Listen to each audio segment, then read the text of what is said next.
Star Trek: The Next Generation was a show. Star Trek: The Next Generation. Everybody I interacted with. A show that I started watching when I was a really little kid. Can you believe it's been 30 years? Star Trek: The Next Generation first. Star Trek: The Next Generation was my life. I really grew up with this show. My relationship to how I should conduct myself.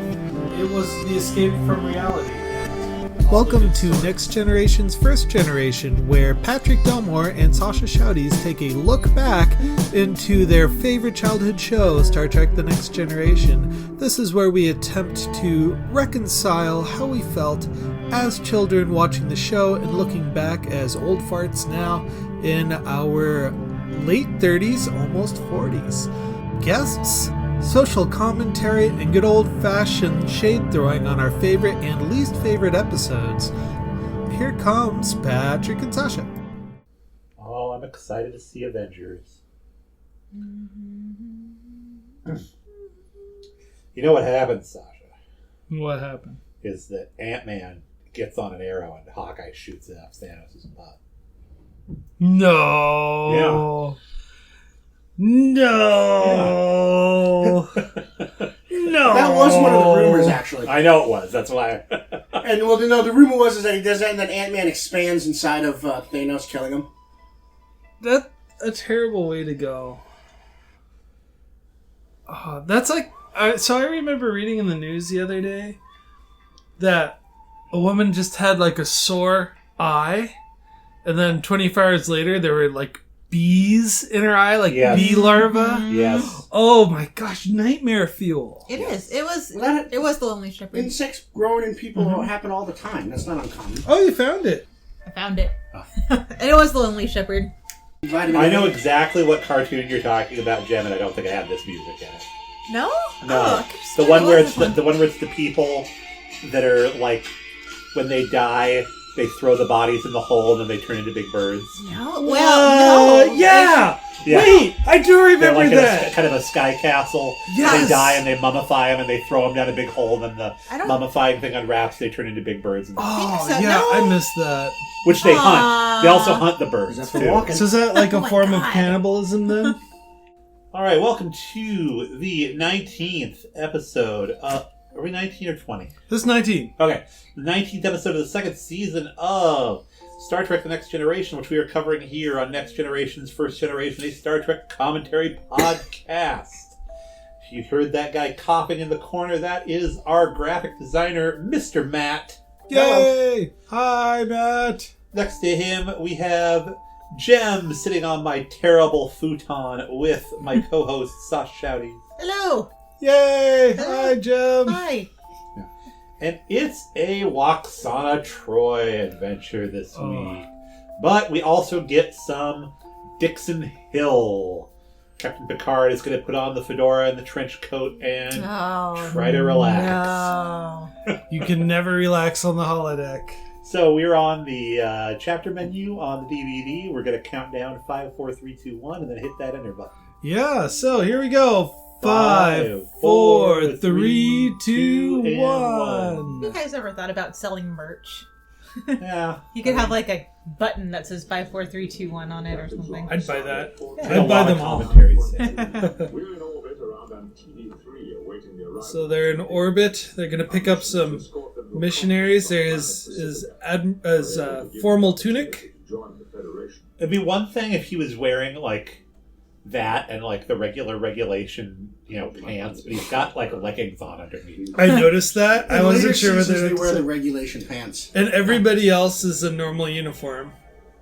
So why is he all dressed up and nobody else is? Because it looks like Pulaski's in a dress uniform. She always wore the open female tunic. Huh. So they beamed on 2 dignitaries and they're just standing there. Yeah, frozen. They're in suspended animation. Yes, this is their preferred way of space travel. Not talking to anybody and standing still. That's how I like to fly. There you go. And one of those guys is Mick Fleetwood from Fleetwood Mac. That's right. That's how Lyft drivers like their passengers now. self-imposed Wow. catatonic state. Now, O'Brien would not have a dress uniform. And Why not? neither would Worf probably, because he's only a junior grade lieutenant still, so he's not a senior officer, he's a junior officer. Even though he occupies a department head. And yeah, as O'Brien being an enlisted man. I was going to say, I thought we saw Yar wear a dress uniform, but no, we just saw Yar wear a dress a lot. It's their food. When they come out of staff, Yar was a full lieutenant too, I believe. So, why is like Wesley just squid. totally getting into their food? Yeah, I That's know, a he little just opens strange. this up and it's like, oh no, this isn't toxic. Or, What you does know. this button do? Or I What won't does this button contaminate do? it by putting my hand in. Wesley? He's the TSA agent of Starfleet. There you go. Is this sandwich dry or does it have some mayo on it? We gotta You open need a this pat up. down over here. Sorry, sir, you've been randomly selected for a screening? I've seen that at the airport, too. Someone's kind of being a mouthy jerk, and then they say, I'm sorry, you've been randomly selected. You're basically like, shut up. So, one thing that we missed was Worf was looking at these two fish people, saying, what a handsome race. So are they rescuing them? No, Is they're this a taking planned them- visit? They're taking them to a diplomatic conference on the planet Pacifica. I missed that. This is the Enterprise is a taxi episode. Oh. It's an Enterprise party bus. And who's coming to the party but Mrs. Troy? Have you done that before, Jim? Man. No comment.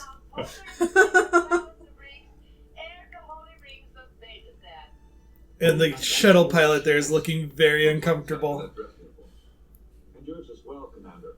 She is listed as representative. So, He's leaning over like, please don't touch me. Please don't get any closer to my face. I'm trying to fly here so I don't crash into anything. To get this reaction, I wonder if they just didn't tell the extra she was going to do that. And oh, yeah, there you just go. have her jump on him suddenly, and he's like, I'm on camera, but I don't know how to react. And this really weird woman is just jumping all over me. Yeah, they do this. It's improv. Sometimes they will do that. Huh. Like, just make sure your reaction's in character. Huh. So, here we go. This is Manhunt. It was released on June 19th, 1989. So, I hope you're enjoying your almost first day of summer. I believe that's in like June 22nd, right around there.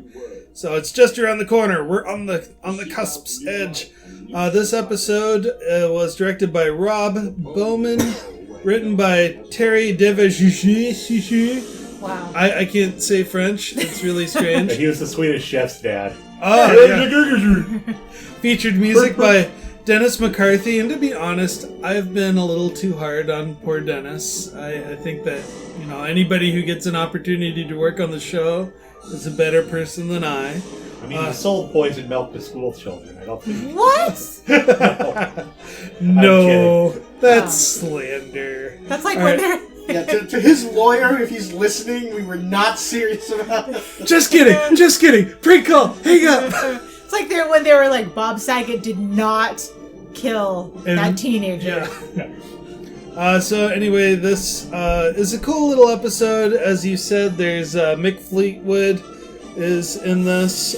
Ren T. Bowman was Ren T. Brown was a transporter pilot. In case you were wondering who he was. It's so like my mother to do the unexpected.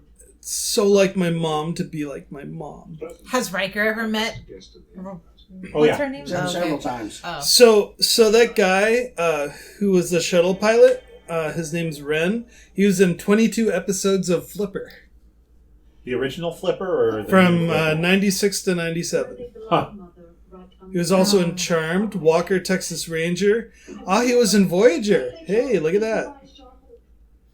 He was a visionary leader of a small Klingon community in the Delta Quadrant. Look at that. He was in 22 episodes of Whoopi and The Simpsons, too. Wow, look at that. Last time I saw something like that, it was being served on a plate. Wow, that's really culturally sensitive for an ambassador to say. Yeah. Of the Federation, no less. I think he's an ambassador to the Federation from Betazoid. I love how she's just checking out all the men, giving the elevator leg It's weird hand because shot. Picard didn't of even do Picard. anything. He's just like, eh. You remember Mr. Holmes, of course. Mm-hmm. It'll be hard to forget. Except for O'Brien, she didn't really have much to say about him. No. That's all right. I have a sunburn on my stomach that prevents me from anything physical. I will not interfere. And here we go. This is a reminisce to the first time we saw Mrs. Troy, where Picard insisted on carrying the luggage, and it turned out to be crazy heavy. So here Riker now has that dubious honor. Go, oh, you're gonna throw out your back? Oh, nope. And look at that. They told the same joke twice on Star Trek. Yep. Who would have thought? Oh, Riker. You're gonna throw out your back. Don't try to be a hero. It's way too obvious that he's faking. Well, you know, he can always go to the holodeck massage parlor and get that worked out. Humans no longer own each other that way, Mother. Really? Which means And they they used to? shouldn't have Ever. at any point where the Beta Zeds would have had contact with them. Right. Well, Thank you. Mrs. Troy has a way of being just really, She's what we call extra. yeah.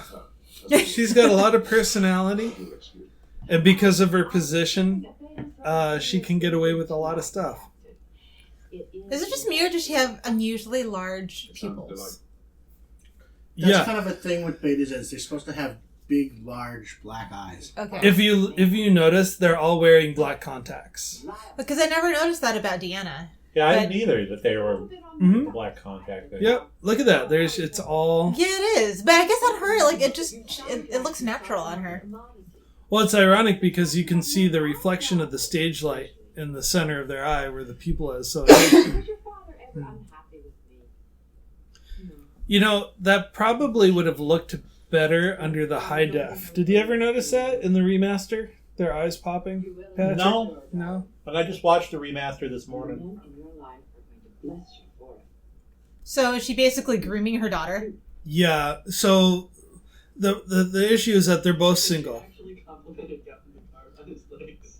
Well, having a little bit of locker talk I love here. that you don't see how that conversation started. It's like, Wesley, I'm going to put my crotch right in your face and tell you a saucy story about the captain. I mean, look that how is- hard he's trying to look away. The expression on his face. That is uncomfortably close. Yeah. I mean, basically, the side of Wesley's shoulder is at his knee. Now, if you're sitting down, look down into your lap and imagine your helmsman is Yeah, that's awkward. that close to your hoo-has. Well, he didn't, like, Will Wheaton didn't look very comfortable. He was all, like, crunched up. Yeah. Oh, Picard pulls the get back to work. We're not here to chit-chat. Guests. Doing so right now, Captain. These guys are really cool. Status of the beings is unchanged. See, I'm going to be really, like, frustrated if these guys actually never come to life. They just sit there standing like a statue the entire time. You'll Jen, get prepare to get frustrated. Excellent. What? Yeah. Really? There is some action. So they're the B plot. Okay.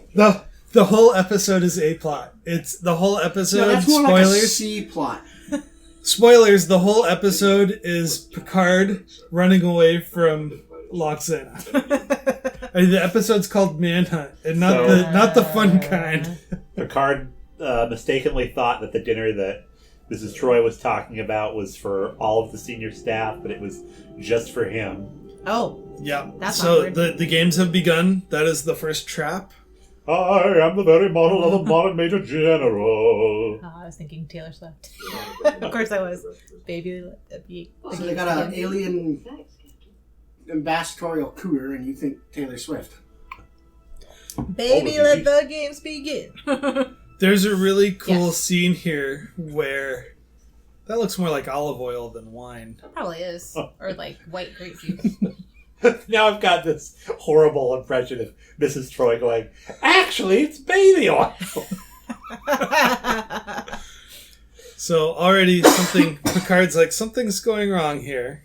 And here's our alcoholic, Mr. Holmes. Why does he remind me of a ghost on Harry Potter? He was actually on the Addams Family? Yeah, he was Lurch in the Addams Family. Oh.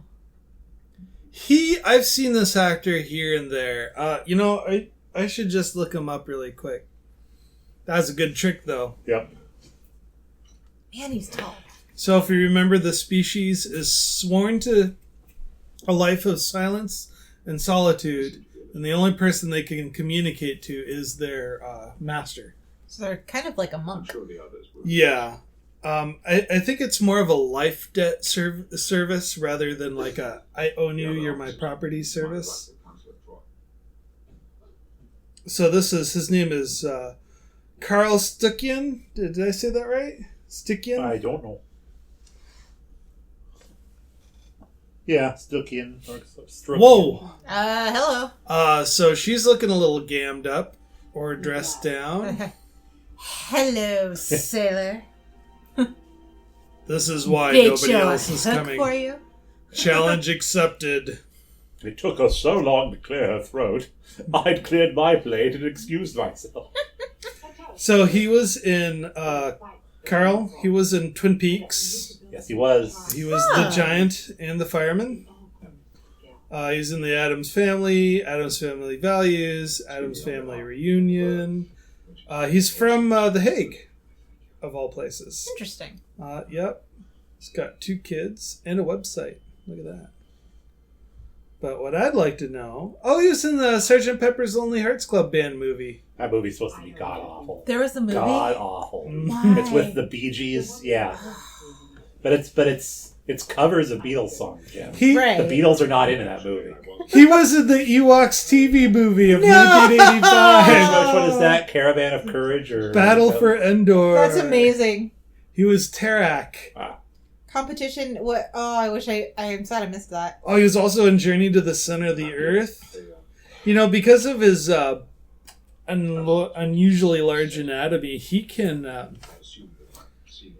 probably always be pegged for those roles, like the guy playing Saru. Yeah. Has all these alien roles. Yeah.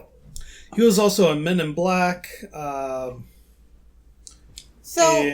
is she rubbing his leg? What's going on here? Because she said something that I wish I caught. Something about human men or competition in men, something or other, and I'm kind of bummed I missed it. She's giving him probing questions that lead to innuendo. So so she is just dropping anything in his lap that will stick to which will lead to sexy So time. at the end of this, I kind of want to rewind it and see what exactly she said. Okay, we can do that. I don't know. So Picard pulls the first good move. Miss Troy is having a hard time coming up with a context of conversation, so he asks Mr. Data to come and be the talking encyclopedia. Nice. And she is not having it. She's rolling her eyes like, oh, like another no. Yeah, it's when you're hanging out with somebody that likes you and you invite your boring friend.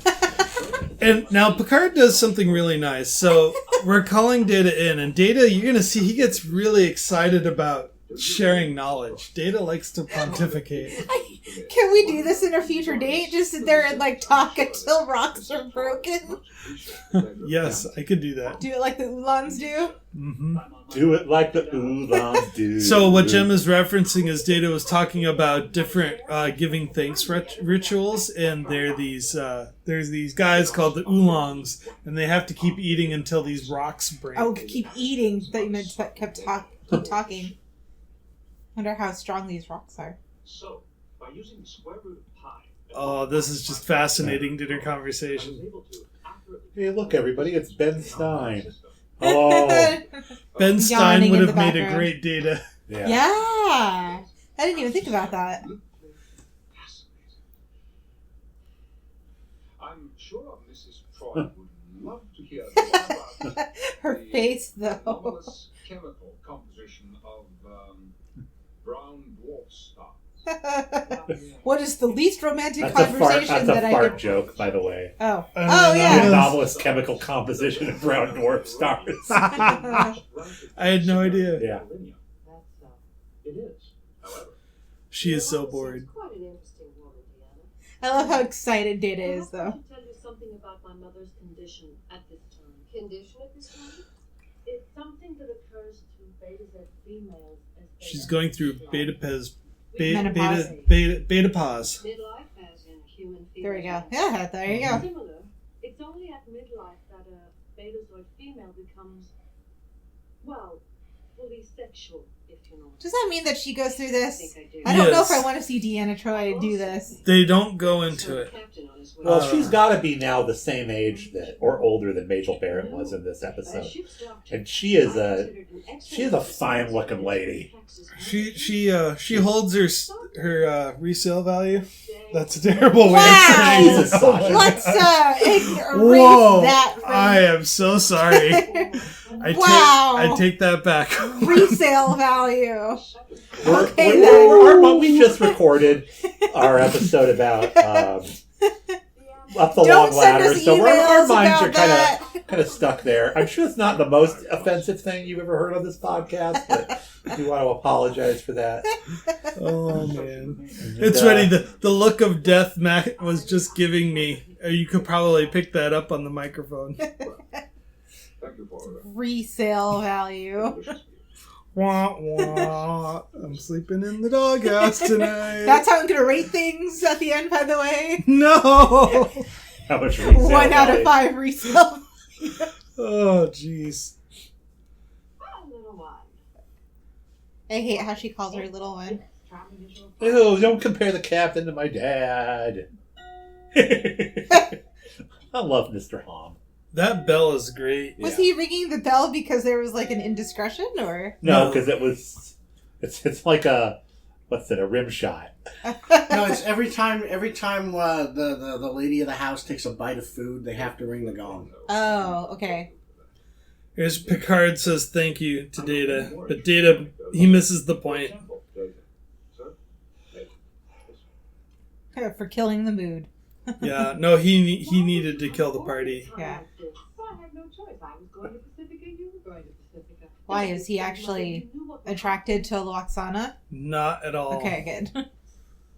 Well, Oksana, Well, she says that he is.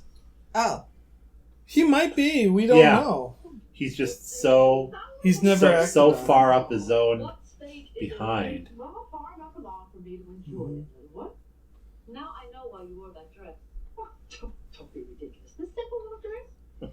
Nothing provocative about it. Except your cleavage. Well, I'm going to do the only honorable thing there is to do. And I'd say your captain has the inside track. Mother, don't even think... So does this mean that she's not always like this? Correct. It makes me wonder what she's like when she's not like this. Well, have you seen the Deep Space Nine? I think she's in 2 or 3 Deep Space Nine episodes, and she is No. almost a different character on Deep Space Nine. Okay. Really good. I mean, obviously her and Deanna don't have a good relationship. For a telepath, your mother's accuracy leaves much to be desired. Actually, her telepathic prowess is quite advanced. Oh, this is the Riker getting giddy scene. Yeah. So follow this conversation track. Just that, watch Jen. Riker's face. Okay. And Riker just blows up with giddiness. Because they used to date, A right? beautiful person. Why don't you just call her a handsome woman? Wait, Deanna? Well, I know Deanna and Riker, but Loxana? No, Deanna and Oh, Riker okay. used to date. Okay. The Betazoid woman, when she goes through this phase, quadruples her sex drive. Or more. Or more. Oh? Difficult for that.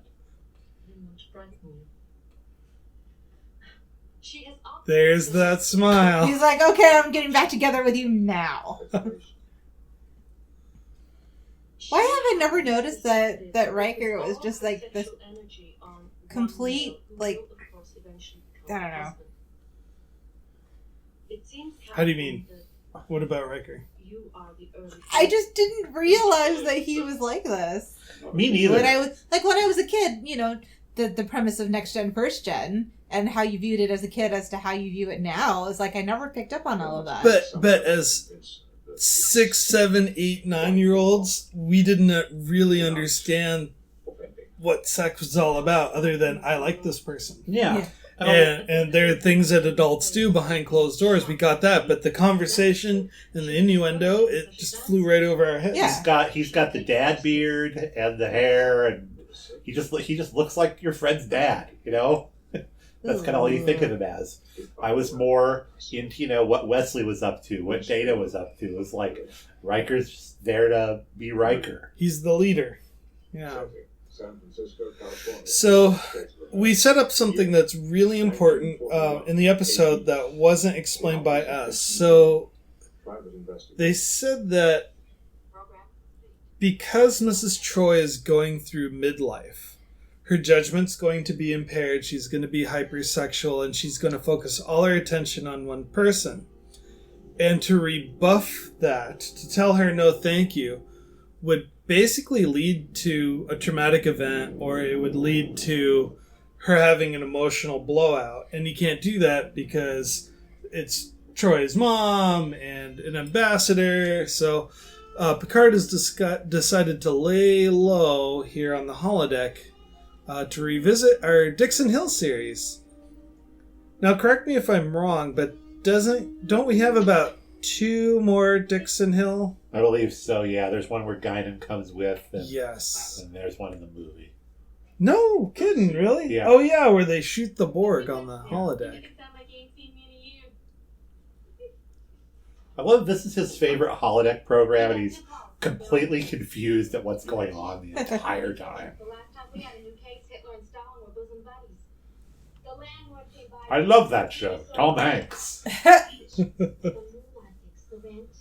Riker, would you like to come into a bosom buddies program with me? So there's a picture of the Empire State Building, or is that the Chrysler Building in the back? It doesn't look like either to me. Huh. It's on Going right behind it's you. on the left. Neither of them. It's neither.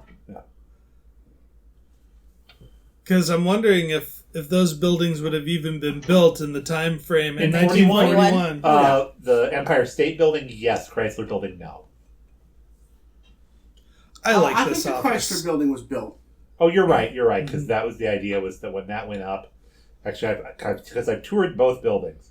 In the Chrysler Building, they have this weird uneven floor that's supposed to remind you of driving a car. Huh, weird. Yeah, in the lobby. It's really bizarre. I really like this office. It seems cozy. And an awkward, unrealistic picture of traffic Now, going he by could have is just gonna... gone to a nightclub where somebody's singing this song. But no, he wants to sit in, his Venetian blind office. And again, he could have written this program so nobody comes in and bugs him. He has But a hole no. at the bottom of his shoe. Yeah. Unavailable ship's business? You mean Ship's business? Business. He's got business. Ship's business? So here's the question. If Mrs. Troy can read thoughts and feelings of everyone around her, and she knows her daughter so well, Picard probably couldn't tell Deanna what he was going to do, because Deanna would have to withhold that information when talking to her mother. Like, if it's like, don't tell your mom, I'm going to hide from her on the holodeck. Yeah. He wouldn't be able to say that, because then she would have to conceal that lie when talking to her mom, and her mom would be able to pick it out right away. Mm-hmm. I like that one of the things Picard likes to do in this program is just look down on the dregs of humanity through his window. Yeah. Well, this time they used just clip footage. I think one time they actually used a studio street with a car driving by. Yeah. Name's Alfred. Did I find him? You're getting on my nerves. I like this bad guy. Yeah. All right. Face down in the river. I'm sorry to hear. Yeah, we're all broken up. Do you know that when Especially the boy. men and women drown, men are found face up and women are always found face down? What? Yes. No. I wonder why is that? Huh. So again, for a guy who doesn't know what's going on, he wants to relax in a violent program. Yeah. It's like, I'm going to go on to Call of Duty and just push the pause button. Yeah. And hang out on the battlefield and not have to worry about the explosions. More ambience, less substance. So, I know I've asked this before. I think I asked it on the first holodeck episode. Yeah. But can they genuinely get hurt on the holodeck, or is that kind of like dreams where you can't actually get hurt? You can if the safeties are off. Remember, somebody one of the crew members got shot the last time they were in Dixon Hill. That's right. They really did get shot. So the idea of the holodeck is that it's a combination of light, force fields, and replicators. And force perspective. Yeah, and so if you ordered a sandwich in a restaurant on the holodeck, it'd be a real sandwich. You could eat it, and it'll because the ship had replicated that meal for you. Okay. And the chair you're sitting on might either be a replicated chair, or more likely it'd probably just be force fields holding you up. Yeah, force fields and holograms. Mm-hmm. But I love how they use the holodeck on the Orville. Huh. Oh, he wakes up in that bed, and then the bed disappears underneath him and just slams into the floor. That's right. That was pretty good. You failed again, computer. Now, this might be, not necessarily he might have put the parameter in this program that, eventually you have to get interrupted. I was just thinking about, once this technology exists... Oh, jeez! Once this technology exists, it's how many people are going to do, I want to be in the MASH 4077, but no casualties ever come. There you go. It's no, sorry, the program eventually has to have casualties come.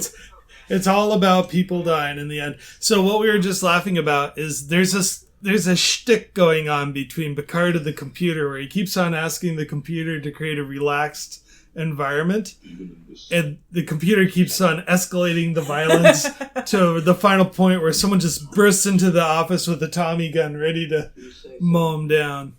I love Worf is just so fascinated by these things. Wesley, would you care to join me to stare at aliens? Well, this is a cool conversation. Maybe at first a little. Because Wesley's kind of calling out his own bias, where I'm a little intimidated by other aliens that don't look like me, and Worf has basically said, "Well, did you feel that way when you met me?" And he goes, "Oh, a little, but I got to know Klingons." Here comes one of these conversations about Wesley. They look better in sauce. Yeah. Oh no. Mrs. Troy. Oh. This is always how it goes with Wesley. He's a boy, but one day he'll be a man. Huh. Yikes. Yay, you're safe. Run away, little boy. I am not the man. I'm a muppet of a man. Men faint. Klingons don't faint. I've grown accustomed to human companionship. Racist. It's funny because she herself is not human. Yeah. Right. So I wonder what she thinks She is should have so superior had to his the arm human and race. then I'm not a woman. Oh, they're gonna go after Geordi now. That would have been funny if they'd showed a scene like that. You know what they never did, which I would have loved, and that would have been a great thing for Sonia Gomez to come back for, is that Geordi doesn't even see her. He has Gomez go out there. He's like, "I'm sorry, Mr. LaForge is the chief engineer on this ship. He cannot be interrupted while he's working." Oh, Get that would have been out of great. here. Yes. Activate program. You're not going to Rex's bar, are you? Rex's bar? It's one of the messages I left on your desk. Oh, that sounds like an excellent idea. Would you care to join? Oh. Yeah. He's taking a holographic woman on a date, but he can't do it in real life. Too bad. Is that a problem? I'm not saying he can't. Picard can get a date, but he chooses not to. That's a very important distinction. They never covered that, whether it's an actual regulation in Starfleet. In the real military, you can't date your subordinates. But they also have civilians on the ship. And he did date a lady for a while. And that's why I said they've never really said yes or no, because they've hinted at it before. Well, I work for a fairly large organization. We have about 3,000 staff, and we have supervisors who date frontline staff or that's in a are civilian married. world. This isn't a military structure where he's in a position where he has to order people to their death. True. And is it going to be, well, I'm dating you, so I'm going to send him instead. Gotcha. I don't know for a fact, but I would bet money this is the same set from Who Framed Roger Rabbit. It sure feels like it. Yeah.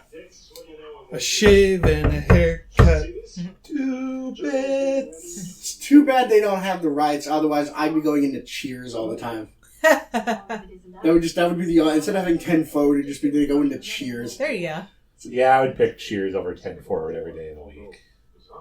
And that would just be the running joke on there. Is everything they go to the holodeck, it's Cheers.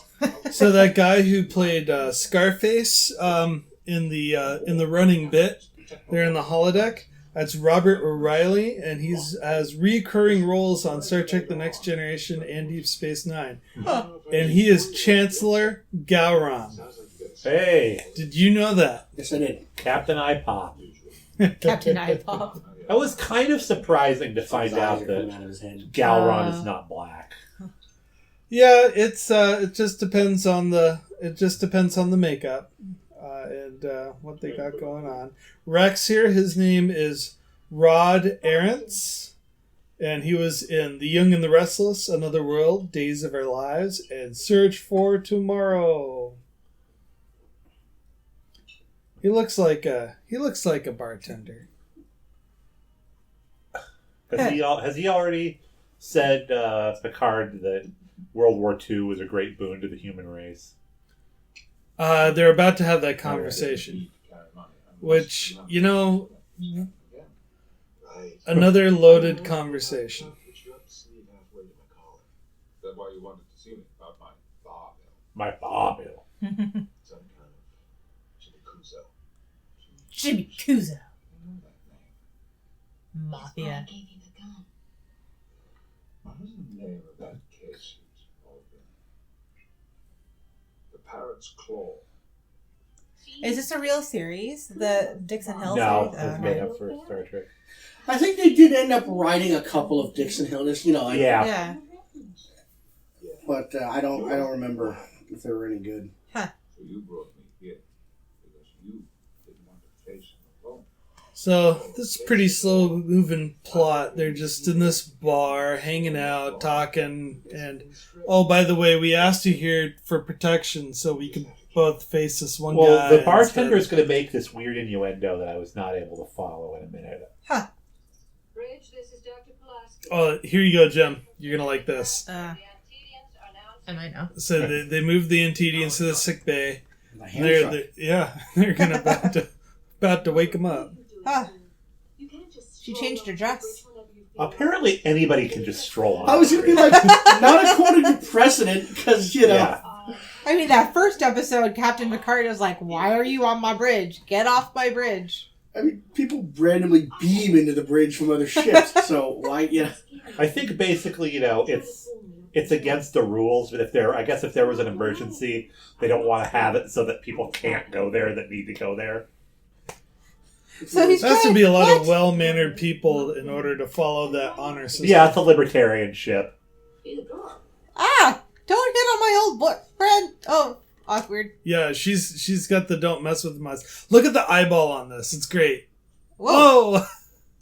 This is a great reaction. Pulaski to Bridge. The Antedians are coming around. So they're waking up, and you're going to see this cool thing here where they're going to eat some food. Oh, there's Dexter pushing some buttons. Crossing his arms. Man, he's a really buff guy. Yeah. We're going to see the captain, but I thought he was tied up on ship. A body double for Michael Dorn. I'm not going to be disturbing. I'll just give him the message. I'm still really bummed that he's not alive anymore, because it would have been fun to try to track him down and get him on the show. Yeah, I really fell in love with the story. I wrote a nice little article about him and his career about a year ago. But after he was homeless, living in his truck with a border collie, working at a restaurant. Yeah. He and Michael Dorn, who plays Worf, also appeared in a Webster episode together. That's right. Wait, what? Yeah. Webster. Literally the last episode of the TV show Webster. Webster goes on the Enterprise and meets Worf and Dexter Clay. Oh, that's cool. Yeah. So Mrs. Troy pulled a surprise I'm marrying Will Riker. It would have been a lot funnier if she goes over to the captain's chair and just pushes the intercom button. Yeah. Attention ship! Attention ship! Wesley did it in like the second episode. Who's a good boy? Are you a good boy, Will? She sounds so drunk right now. Why did you stop me? Somebody needs to set her straight. I think I'll leave that to the captain. Coward. Yes. Are you planning on going into the holodeck? I thought I might. Would you like to join me? Could you postpone our departure for just 5 minutes, sir? What does Data need to do for 5 minutes before going to the holodeck? Yeah. I just think Riker's happy he interrupted that conversation with him and Troy. So Data owes both him and Picard. Yeah, it was like, Yeah. Yes, of course, Mr. Data. We should go right now. And just shoves him into there. So, is Data the awkward situation wingman? Pretty much. He's the comic relief. Nope, it's Data. It's Data! He's from, what did they say Carlos he's from Brazil or something. Yeah. Trying to land on a fraction. What the hell does that mean? And as jumpy as haircut Lipinski tried to land on a fraction. We'll have to look that up. Just making up lingo from that time period. Yeah, so we're going to look that up and what Waxana said about human males in Yeah. the conversation. Jimmy Lipinski? No, he says, no, haircut somebody trying to land on a fraction. Haircut Lipinski trying to land on a fraction, yeah. Nails Huh. from Chicago. And this is Nails from Chicago. from South America. See, I'm glad they have continuity of the character there. Yeah. Data's into it. Haircut Lipinski. Here we go. I found him. Oh no. Yeah. On Memory Alpha. Well, trouble. We've got some, Captain. It seems that a certain woman... As jumpy as Haircut Lipinski trying to land on a fraction. She's got looks. The character is only mentioned in dialogue. So he's totally just He's a winging character, yeah. What does that mean, though, land on a fraction?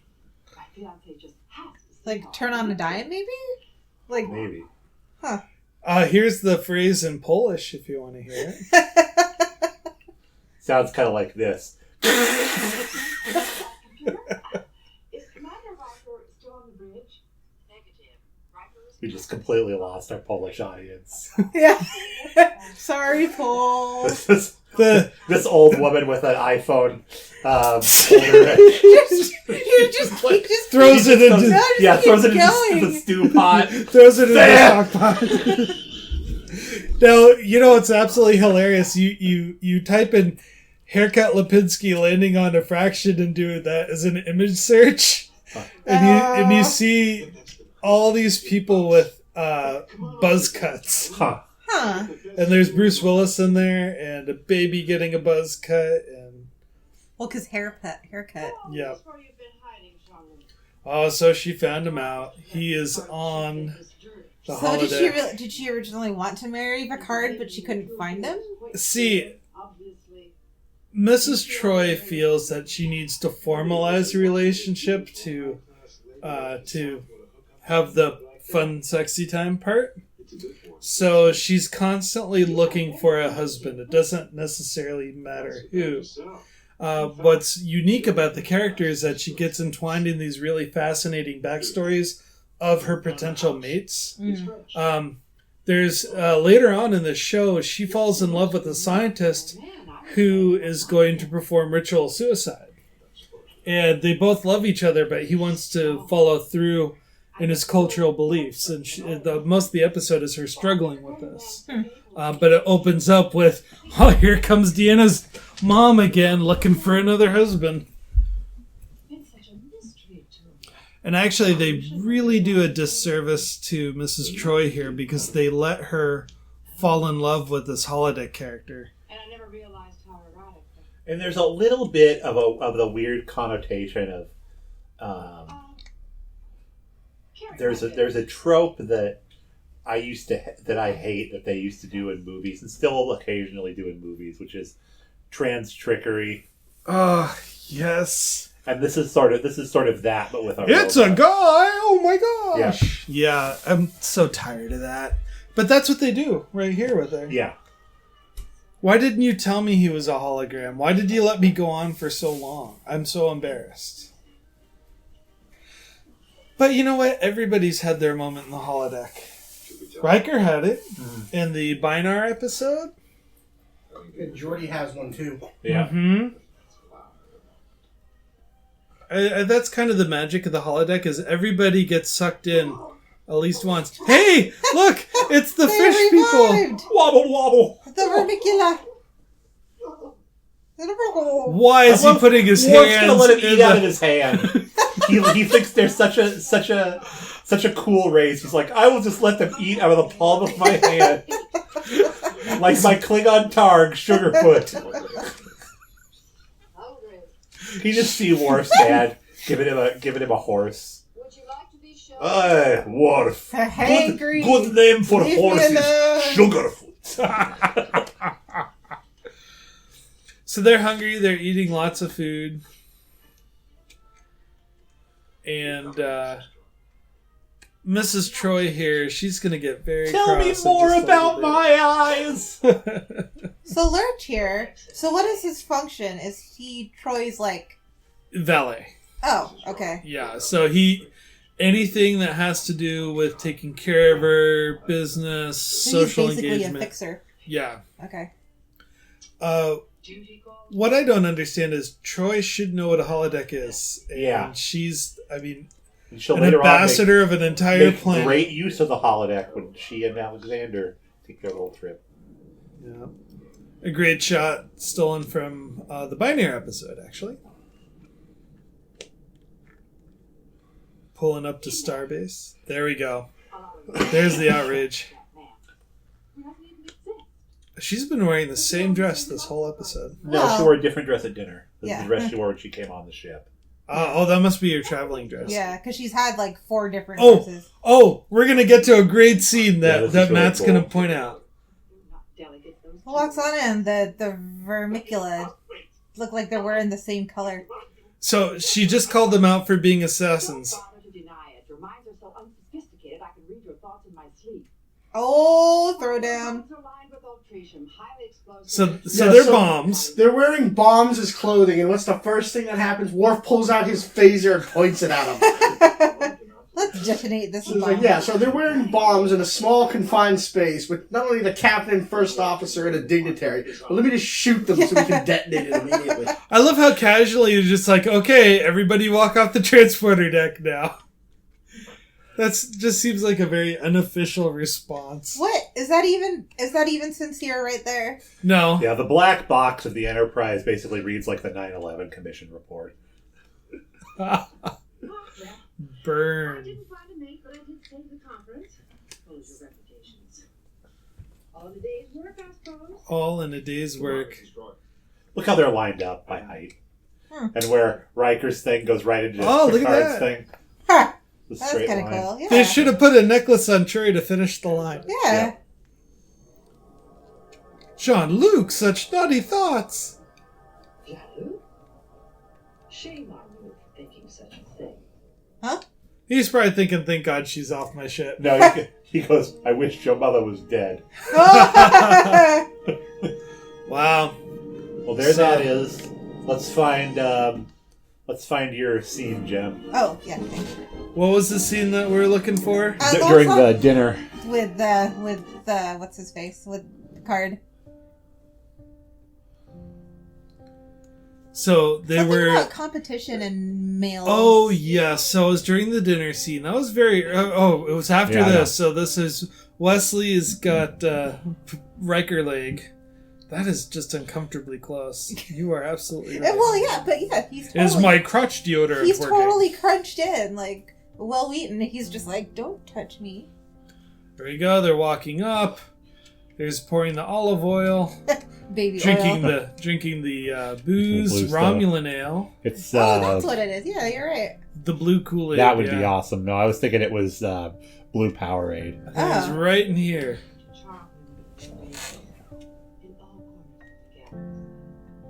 Ah, I think that's what it was. Yeah, so there.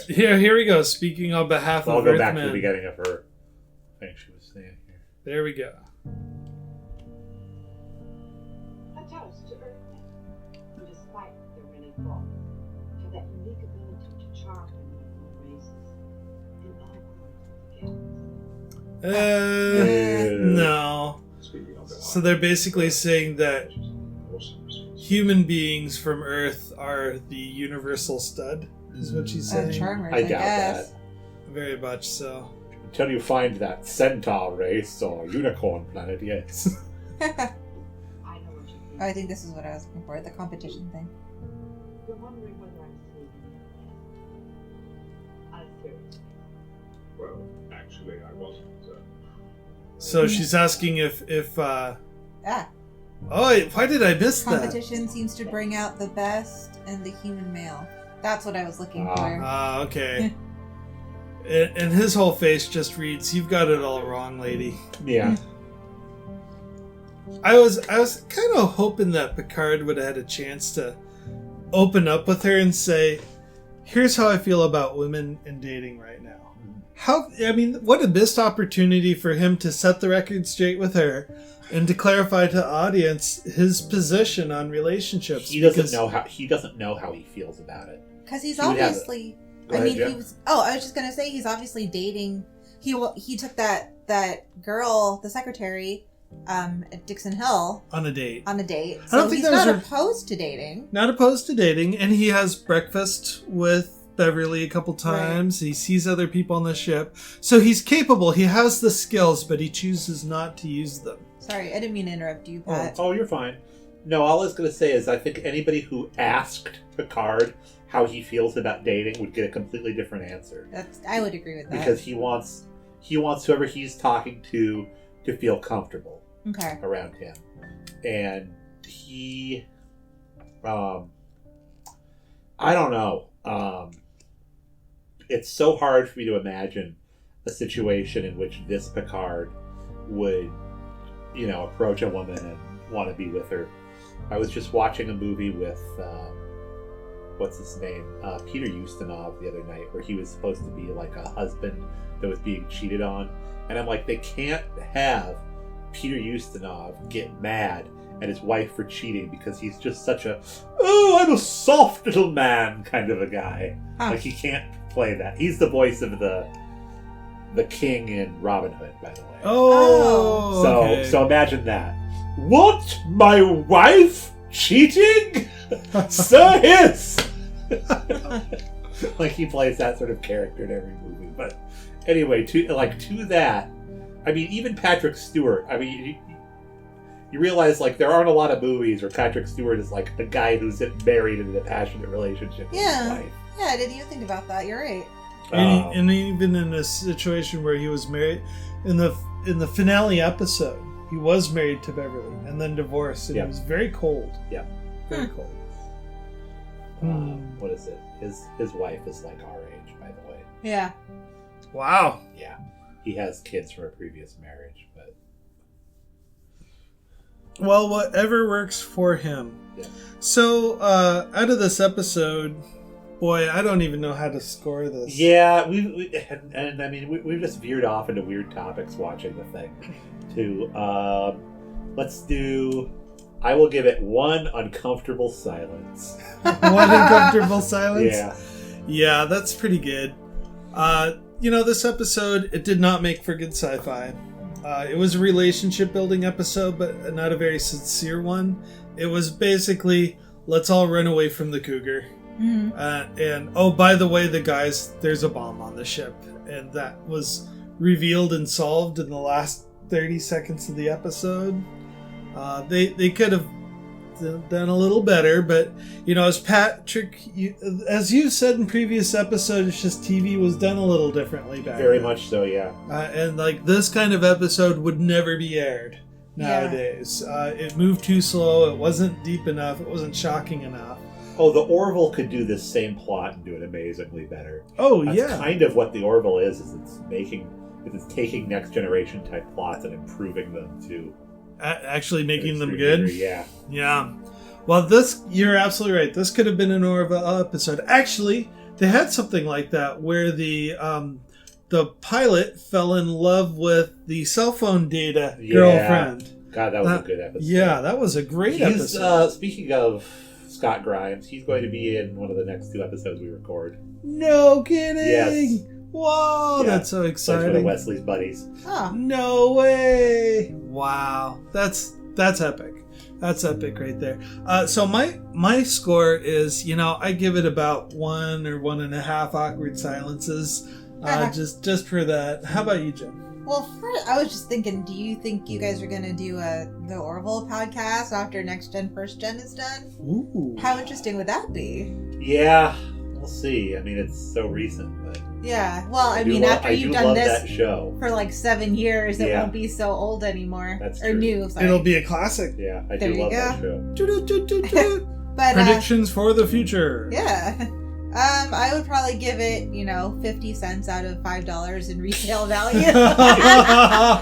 Oh, But I feel so bad. it didn't further it didn't further the plot, and I think that that had a lost opportunity for me as far as developing Deanna and Loxana's relationship, and I'm sure they've had an episode that goes further into it, but why even have her there?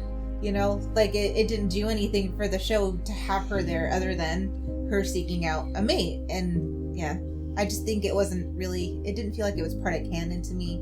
It Oh, didn't feel like interesting. it was part of the plot, Hmm. like the overarching plot of Next Generation. Of Next Generation. The content was out of scope Yeah. for what the show does. Doesn't Right. even fit into your headcanon for what Next Generation Yeah. Matt, he had to step out, but he sent me a text message, and he said that he only gave this episode 2.5 uncomfortable silences, only because there was a Dixon Hill presence. Mm. And Dixon Hill is part of Star Trek The Next Generation. The standout of the show is the guys that keep coming in there trying to kill Dixon Hill. Yeah, Yeah. that's right. You think that's what made the episode, is Yeah. that little 5-minute gag of the computer just getting it wrong. Okay. Well, so that's about it for this episode. What's our next episode coming up, Pat? The Emissary. Oh my gosh, that is a good one. If you remember in the episode, in the Emissary, we realize that Worf has a son. Oh, interesting. Yeah. All right, so that Favorite character. seems to be where we are. Woohoo! So if you'd like to email us, our email address is nextgenfirstgenpod@gmail.com.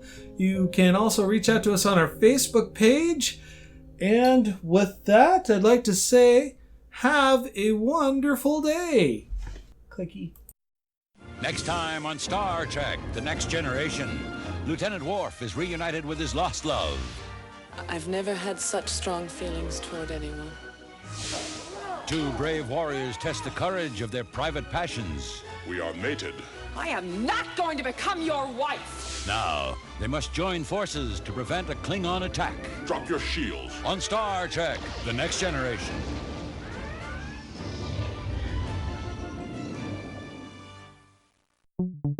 Why am I interviewing you guys? So you're the guest. So Sasha, what's So- Star Trek Hi, Next I'm Generation? the guest. So Sasha, what is Star Trek Next Generation? Seek us out at Next Generation's First Generation at iTunes, Google Play, and YouTube. Music credits include Electric Car by Poddington Bear, Broke for Free, As Colorful as Ever, Poddington Bear, Swing Low, Kyle Preston, Ice Where Your Parents' Love Should Be, Vortex, Floating. Audio engineering by Sascha Shouties. Chief Meme Maker and episode cover credit goes to Matthew Kirschner. Logo and graphic art design credit goes to David Clawwitter. And special thanks to Patrick Delmore for working with other podcasts to make sure the good word gets out. Do you have a podcast that you think people should be listening to? Send us your promos and we'll play them on the show. If you'd like to email the show, you can email us at nextgenfirstgenpod@gmail.com. I've been Patrick Delmore. And this is Sascha Shouties. Thank you very much for listening, and have a wonderful day. Good night.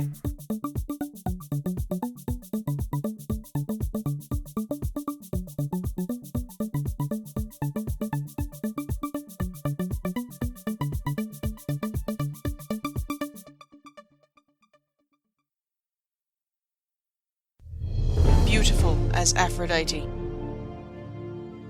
wise as Athena, stronger than Hercules, swifter than Mercury.